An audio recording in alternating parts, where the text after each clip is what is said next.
कहानी सपनों का उजाला।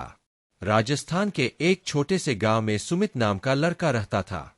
उसका सपना था कि वह बड़ा होकर इंजीनियर बने और अपने गांव के बच्चों को नई नई तकनीक सिखाए।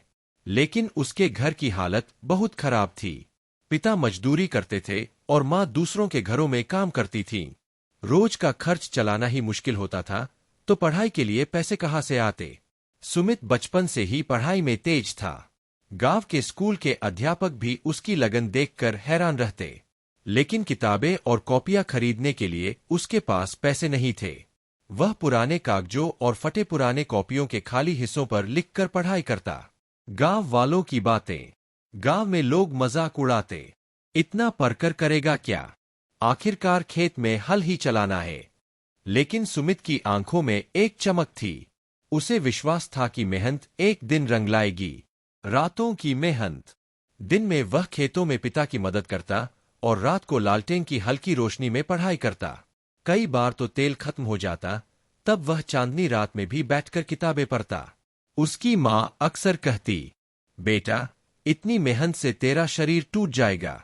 तो सुमित मुस्कुराकर कहता, माँ, अगर मैं आज मेहनत नहीं करूंगा तो हमारा कल कभी नहीं बदलेगा। पहला मौका। एक दिन स्कूल में जिला स्तर की परीक्षा हुई। उसमें जिले के अलग अलग गांवों से बच्चे आए।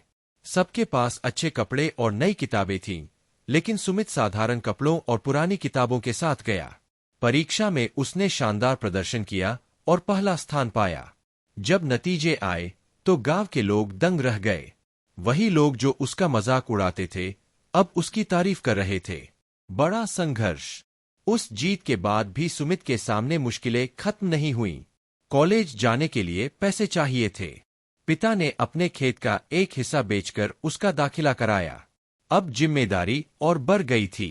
सुमित दिन में पढ़ाई करता और रात को छोटे बच्चों को ट्यूशन पढ़ाकर पैसे कमाता। कई बार भूखा रहना पड़ता, लेकिन उसने पढ़ाई नहीं छोड़ी। सपनों की उड़ान। सालों की मेहनत के बाद सुमित ने इंजीनियरिंग की पढ़ाई पूरी की और शहर की एक बड़ी कंपनी में नौकरी पाली।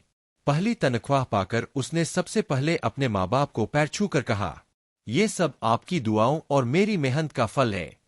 गांव की सेवा। नौकरी मिलने के बाद भी उसने गांव को नहीं भुलाया। वह हर महीने गांव आता, बच्चों को नई नई चीजें सिखाता और गरीब छात्रों की फीस भरता।